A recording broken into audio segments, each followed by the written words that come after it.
Vie de Sainte Claire. 6e épisode. En route vers Saint-Damien ensuite. Claire au commencement de sa vie.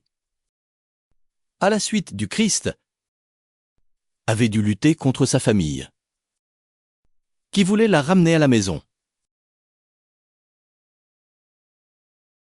C'est pourquoi, après avoir séjourné quelques jours au monastère Saint-Paul,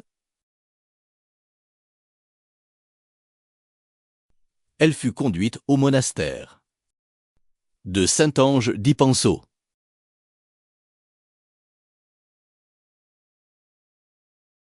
Là, Claire priait ardemment le Père des Miséricordes pour que sa sœur Catherine se donne elle aussi à Dieu et qu'elles vivent ensemble au service du Christ. Une union de volonté aussi profonde que l'équité leur entente dans le monde. Elles étaient très liées. Claire souhaitait la faire revenir sur sa décision de se marier.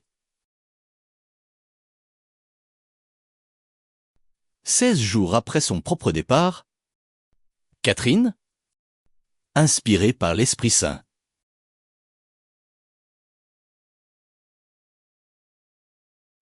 courut retrouver Claire. Elle veut servir le Seigneur, sans réserve. Lui, le Christ, pauvre et méprisé.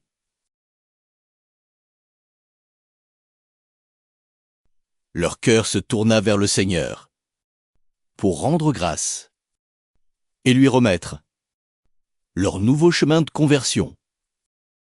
Mais cette joie fut de courte durée. La nouvelle de la fuite de Catherine se répandit dans l'Assise, comme une traînée de poudre. Une seconde fille de la maison Favarone.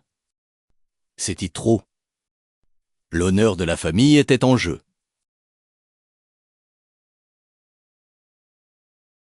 Alors ils montèrent jusqu'à Saint-Ange de Pinceau, ce petit monastère caché dans les oliviers, où Claire et Catherine s'étaient réfugiées. Ils arrivèrent en tumulte. Ils envahirent la cour, appelant Catherine, lui ordonnant de sortir, lui promettant qu'il n'était pas trop tard pour revenir. Catherine apparut sur le seuil. Elle était jeune, si jeune. Mais son visage portait déjà la même lumière que celui de Claire. Elle ne dit rien.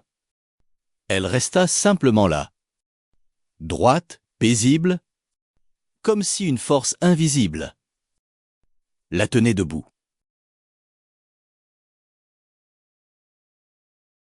Alors la famille comprit.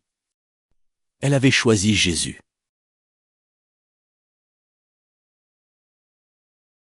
La colère éclata. On se jeta sur elle. On voulut la saisir. La tirer dehors, la ramener de force à la maison.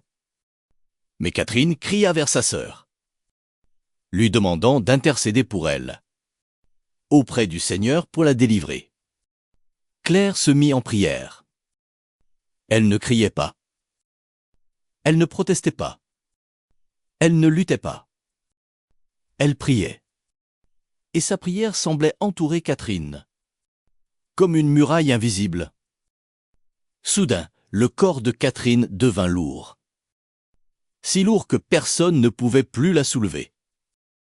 Les hommes s'acharnaient, poussaient, tiraient. Mais elle restait immobile, comme enracinée dans la terre même. Alors l'oncle Monaldo, plein de rage, voulut frapper violemment Catherine. Mais son bras se paralysa, saisi par une immense douleur.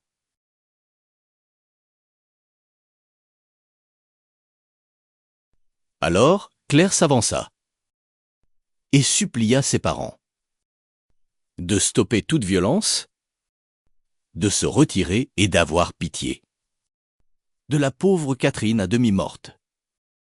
Ils reculèrent, haletants, vaincus par une force qu'ils ne comprenaient pas. Ils laissèrent Catherine là, toujours à terre. Un grand silence retomba sur Saint-Ange de Penseau. Claire s'approcha de sa sœur, qui se releva souriante, toute joyeuse d'avoir déjà pris sa part de la croix du Christ. Elle venait de livrer sa première bataille, et Dieu venait de la protéger. Suite au prochain épisode. À bientôt!